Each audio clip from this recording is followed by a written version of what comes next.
Hai, assalamualaikum teman-teman. Selamat malam. Ketemu lagi dengan Nita Lam. Hari ini saya melanjutkan cerita. Sebetulnya saya sudah semeleh dari awal karena ini adalah risiko dari pekerjaan saya. Saya nggak berusaha mengumbar aib anak saya, apalagi yang sakit. Tapi 5 hari yang lalu saya itu sudah upload ya. Tengah malam saya upload lagi ngurusin anak, tapi nggak tak sebutkan anak satu-satu. Yang di rumah sakit itu ada 3. Terus kondisinya apapun itu saya bertanggung jawab, tengah malam pun saya berangkat ya. Terus yang Rini ini juga tak urusin dari awal, tapi dia selalu ngomong gini, kata teman saya, kata teman saya, kata teman saya, kata teman saya. Jadinya saya sudah agak emosional karena semua terserba temanmu. Saya udah mengingatkan, Mbak Rini, jangan apa-apa kata temanmu. Kamu ini sekarang sudah dirawat, tolong istirahat toh. Wis, jangan main telepon terus. Oke? Istirahat toh, tidur biar cepat sembuh. Kalau mau pulang, dang pulang. Saya wis ngeklir sampai situ. Terus ini kejadiannya, teman-temannya yang ngomporin dia untuk lapor Miss Uni TKW Hong Kong, untuk lapor ke sana kemari ya. Terus dengan kata aku nggak nyambangi, aku nggak ngurusi, kan emosi banget gitu kan. Itu loh yang jadi masalah sebetulnya. Rini itu tengah malam, hari Kamis malam, tanggal 13 ya, tanggal 12 malam, hari Kamis itu masuk rumah sakit. Paginya saya nyuruh orang untuk nganter semua apa yang dibutuhkan. Saya video callan terus karena saya nggak bisa datang. Terus hari keduanya hari Sabtu saya juga nggak bisa datang, tapi saya video callan terus ya, 3-4 kali video callan terus. Kan itu ada saksinya yang saya lagi sama anak karena memang lagi urgent ngurusin anak juga gitu. Terus hari Sabtu seharian, saya berharapnya hari Sabtu itu pagi udah selesai, ternyata hari Sabtu sampai jam 8 malam baru selesai. Akhirnya hari Sabtu saya nggak ngeliatin lah. Hari Minggu saya ngeliatin, terus hari Minggu pagi, kalau nggak salah Minggu pagi itu diviralkan. Terus ya, diviralkan. Terus yang bikin saya nggak terima itu apa sih sebetulnya? Dia bilang saya nggak ngurusin. Terus selama ini siapa yang ngurusin dia? Terus kita kenal juga bukan sehari 2 hari, 10 tahun, 5 kontrak, you know. Terus ini renew yang kesekian ini dimajikan yang ini, itu ya.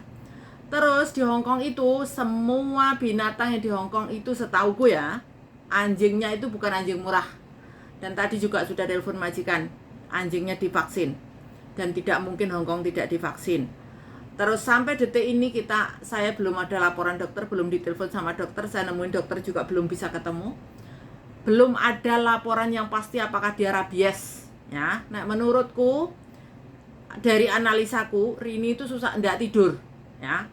Jam 1, jam 2, jam 3, jam 4 malam, setiap malam itu WA-in saya sebelum masuk rumah sakit ya.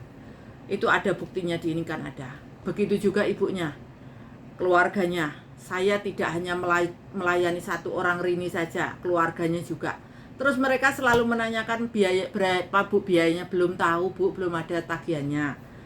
Terus selalu bilang menganalisa diri sendiri, kata teman saya, kata teman saya, kata teman saya, pokoknya terus kata teman saya, kata teman saya. Makanya aku emosi sama teman-temannya gitu loh. Please, nggak usah sok pahlawan, ini itu temanmu itu sakit. Jangan merasa kamu terhebat. Terus ngubungi youtubernya bisa apa? Bisa bantu apa? Bantu viralkan, bantu konten. Terus yang jadi emosi saya itu karena kesannya saya nggak bantu, kesannya saya nggak ngurusin, gitu kan. Terus tak backlist kamu, tak backlist agentmu, tak backlist PT-mu, tak backlist majikanmu. Nggak begitulah. Kalau memang aku salah, kandanono aku ya kan. Tahu nomor teleponku, ya kan. Dia juga kenal kok. Kalau toh misalkan dia nggak ada nomor teleponku, bisa nanya teman-temanku.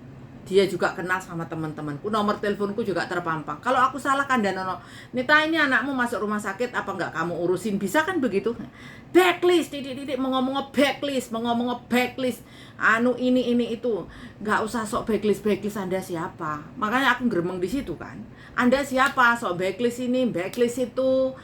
Jangan merasa paling pintar lah di Hong Kong gitu. Jangan merasa paling hebat lah di Hong Kong. Jangan merasa backinganmu orang besar lah gitu loh. Backinganku Gusti Allah yang Maha Besar. Jadinya aku juga nggak perlu terprovokasi. Terus hari ini ada anak datang nangis, Mem Nita, Bu Nita, yang sabar ya. bawa oleh-oleh, bawa buah, memeluk saya. Yang sabar ya Bu Nita. Saya baik-baik saja ya, terima kasih atas perhatiannya. Alhamdulillah saya tidak ngedrop karena masalah ini, karena saya memberi keterangan itu setelah saya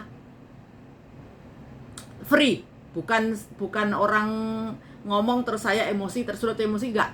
Pertama saya dari Rini sakit itu yang diberitahu ke saya ya, bukan dia tanggal 1 ke gigit anjing, tanggal 7 malam baru ngasih tahu saya, jam 2.30 dia masuk rumah sakit, nelpon saya. Itu yang saya tahu sampai detik sekarang, saya tetap ngurusin dia. Terus teman-temannya ngomporin, kamu ini sakit, ini sakit, ini sakit itu. Mereka bukan dokter, nggak usah sok tahu. Sekarang harus dirawat dokter, kamu bisa apa? Bisa bantu apa? Bisa bantu apa? Ngobrol sama dokternya, masukin dia ke rumah sakit, apa menjamin selama dia di rumah sakit, gitu kan. Terus saya nggak terprovokasi karena dari tanggal 13 masuk itu, tanggal 12 dia masuk sini itu saya sibuk ngurusin dia masuk rumah sakit, dia tengah malam dan yang lain-lain. Terus hari Jumatnya juga sibuk, Jumat siang sibuk, Minggu sibuk. Terus Senin, kenapa saya setelah Senin baru buka suara? Bukan karena saya takut terus gak buka suara gitu, aku merasa ditindas gitu, merasa aku diculek-culek menengahi, kan nggak bisa begitu kan, nggak pas kan, aku merasa diculek-culek sama dia, aku diam aja nggak bisa. Terus terus nakut-nakutin anak, kamu biaya sekian, biaya sekian, memang kamu bayari ta? Aku loh nggak pernah bahas biaya, kita kan belum tahu. Terus apalagi teman-temannya terus ngomporin, pakai teleponnya temennya itu, temennya datang itu hanya untuk datang dan live sama Yuni. Itu bukan Rini yang ngerjakan, itu temennya itu yang ngerjakan, tak cerita nih kalian. Temennya yang ngerjakan perkara itu. Jadi emosiku makin tersulut terus akhirnya ya sudah, tak diemin aja. Tapi karena anak-anakku semua pada nggak terima, VT-nya Yuni dikirim ke saya semua. Ini mem, gini mem mau dibilang agent nggak tanggung jawab, nggak ngurusin anak, mau di backlist, mau di apa, PT-nya di backlist ini, terus ya sudahlah. Habis dari konsulat saya menjelaskan keadaannya anak seperti ini. Terus saya merasa sebagai agent, sebagai PT sudah menyerahkan tanggung jawab saya sepenuhnya, menjelaskan apa yang harus saya jelaskan kepada pihak yang berwenang, sehingga saya buka suara. Gitu kan judulnya. Anaknya wis tak tuturi, wis tak urusi, gak usah rame-rame, nanti kamu yang penting fokus istirahat toh. Tapi dia juga nggak terima, tetap rame aja. Ya sudah, itu kan pilihan Anda. Kalau saya sekarang klarifikasi, itu juga pilihan saya. Tapi yang pasti menurutku nggak wise lah, nggak bijaksana kalau ada apa-apa langsung boom, salah bener boom gitu, merugikan orang lain. Kayak gini kalau misalkan majikan nggak terima atau saya yang nggak terima, memang dia nggak nyebut merek, tapi kan majikan, agent, PT, itu siapa kalau ndak aku gitu kan, paham kan maksudnya?